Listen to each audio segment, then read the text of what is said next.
1388 number حدیث پاک ہے، حضرت عائشہ صدیقہ رضی اللہ تعالی عنہا راویہ ہیں، کہتی ہیں کہ ایک مرد نے نبی کریم صلی اللہ علیہ وسلم سے عرض کی کہ بے شک میری ماں اچانک فوت ہو گئی اور میرا اس کے متعلق گمان ہے کہ اگر وہ بات کرتی تو کچھ صدقہ کرتی، پس کیا اس کو اجر ملے گا اگر میں اس کی طرف سے صدقہ کر دوں؟ تو آپ نے ارشاد فرمایا کہ ہاں۔ تو ذرا ہمارے بھائی بہن ذرا غور سے سنیں، خصوصاً جو بخاری کی حدیثوں کو بہت زیادہ فوقیت دیتے ہیں وہ بھی ذرا غور سے سنیں کہ اس میں ایصال ثواب کا بہترین ثبوت ہے۔ یہ جو کہا جاتا ہے کہ جی زندوں کے عمل کا مردوں کو فائدہ نہیں پہنچتا، وہ جو مر گیا بس وہ اپنے اعمال کے ساتھ گیا، زندے کے عمل سے کیسے فائدہ پہنچے گا؟ یہ آپ زیادہ جانتے ہیں کہ اللہ کے نبی زیادہ جانتے ہیں؟ یہ آپ نے خود نبی کریم صلی اللہ علیہ وسلم سے اس کے بارے میں کوئی تعلیم حاصل کی ہے کہ اور سرکار نے منع فرمایا ہو؟ اگر نہیں تو پھر آئیے اس حدیث کو غور سے دیکھیں۔ پہلی بات تو یہ کہ صحابہ کا آ کر کویسچن کرنا یہ بات ثابت کرتا ہے کہ انہوں نے اس مسئلے کو واضح طور پہ سرکار سے پوچھا، کیونکہ ان کے دل میں بھی ایک ڈاؤٹ تھا، ایک شبہ تھا، یا ایک کلیئرنس نہیں تھی کہ عمل میں کروں اور ثواب میری والدہ کو پہنچ جائے، کیا ایسا ہو سکتا ہے؟ رحمت کونین صلی اللہ علیہ وسلم نے واضح طور پہ فرمایا کہ بالکل ہو سکتا ہے۔ تو لہٰذا یہی جو مسلمانوں کی ایک میجورٹی ہے کہ وہ ایصال ثواب کا اہتمام کرتی ہے، اس کی دلیل اسی طرح کی حدیثیں ہیں، اور میں مزید بھی حدیثیں آپ کو عرض کر دیتا ہوں۔ تو یہاں اب کچھ حدیثیں ذرا ایصال ثواب کے بارے میں سماعت فرما لیں۔ ایک حدیث تو ابھی آئی کہ صحابی نے عرض کیا رسول اللہ میں صدقہ کروں ثواب والدہ کو پہنچے گا؟ تو یہ بار بار میں جملہ کہتا ہوں، سب بھائی بہن غور سے سنیں کہ زندوں کے اعمال کا بدلہ اللہ تعالیٰ مردوں کو دیتا ہے۔ یہ غلط خیال ہے کہ جو مر گیا بس اس کا اعمال ختم، اب اسے کوئی فائدہ نہیں ہوگا زندوں کے اعمال سے۔ کیوں نہیں ہوگا بھائی؟ بالکل ہوگا۔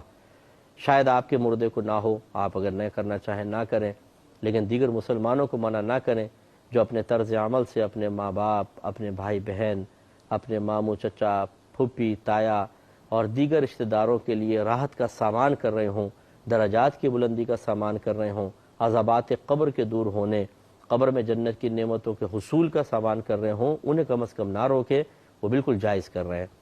مزید دلیل دیکھیے، حضرت ابن عباس رضی اللہ تعالیٰ عنہ بیان کرتے ہیں کہ حضرت سعد بن عبادہ رضی اللہ تعالیٰ عنہ کی والدہ کا انتقال ہوا، وہ اس وقت وہاں موجود نہیں تھے۔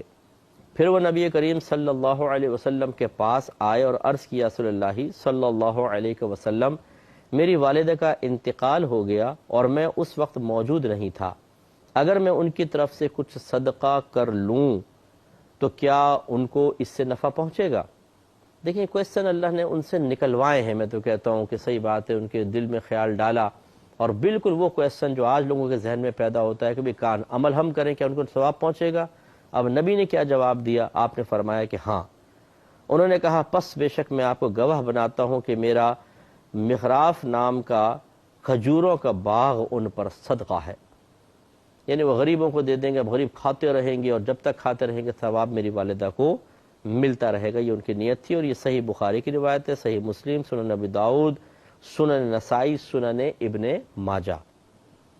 حضرت عبداللہ بن عباس رضی اللہ تعالیٰ عنہ بیان کرتے ہیں کہ حضرت فضل بن عباس سواری پر رسول اللہ صلی اللہ علیہ وسلم کے پیچھے بیٹھے ہوئے تھے کہ قبیلہ خثعم کی ایک عورت آئی تو حضرت فضل ان کی طرف دیکھنے لگے اور وہ عورت حضرت فضل کی طرف دیکھنے لگی۔ نبی کریم صلی اللہ علیہ وسلم نے ان کے چہرے کو حضرت فضل کے دوسری طرف کیا۔ اس عورت نے کہا یا رسول اللہ، اللہ تبارک و تعالی نے اپنے بندوں پر حج کرنا فرض قرار دیا ہے اور میرے والد بہت بوڑھے ہیں، وہ سواری پر بیٹھ نہیں سکتے، کیا میں ان کی طرف سے حج کر لوں؟ تو آپ نے ارشاد فرمایا کہ ہاں، اور یہ حجۃ الوداع کا موقع تھا۔ یہ بھی مسلم کی روایت ہے۔ اب اس میں تو گویا کہ ان کے والد صاحب حیات تھے، لیکن کہنے کا مطلب یہ ہے کہ خود شریعت نے تصور دیا ہے کہ زندے ایک شخص کے عمل کا فائدہ دوسرے کو پہنچتا ہے۔ تیسرا، حضرت ابن عباس رضی اللہ تعالیٰ عنہ بیان کرتے ہیں کہ ایک عورت نبی کریم صلی اللہ علیہ وسلم کے پاس آئی اور اس نے عرض کی کہ میری ماں نے حج کرنے کی نظر مانی تھی، منت مان لی تھی، پھر وہ حج کرنے سے پہلے فوت ہو گئی، تو میں اس کی طرف سے حج کر لوں؟ نبی کریم صلی اللہ علیہ وسلم نے فرمایا کہ ہاں تم اس کی طرف سے حج کرو۔ پھر پوچھا، دیکھ کتنا پیارا کویسچن، یہ بتاؤ کہ اگر تمہاری ماں پر قرض ہوتا تو کیا تم اس کا قرض ادا کرتی؟ انہوں نے کہا جی ہاں۔ فرمایا تو پس پھر تم اللہ تعالیٰ کا قرض بھی ادا کرو، کیونکہ اللہ تعالیٰ اس کا زیادہ حقدار ہے کہ اس سے کیا ہوا وعدہ پورا کیا جائے۔ تو لہذا جب وہ مسلمان فوت ہوئی ہیں، ان کی یعنی ایک عورت مسلمان مری ہے، تو اس کو گویا کہ اس نے کلمہ پڑھ کے اللہ سے وعدہ کر لیا کہ میں تیری اطاعت کروں گی اور فرض کردہ چیزوں کو پورا کروں گی، تو ان کے وعدے کو پورا کیا جائے۔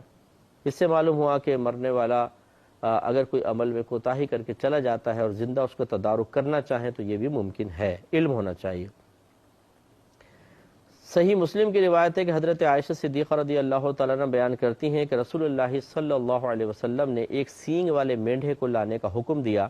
وہ مینڈھا لایا گیا تاکہ آپ اس کی قربانی کریں۔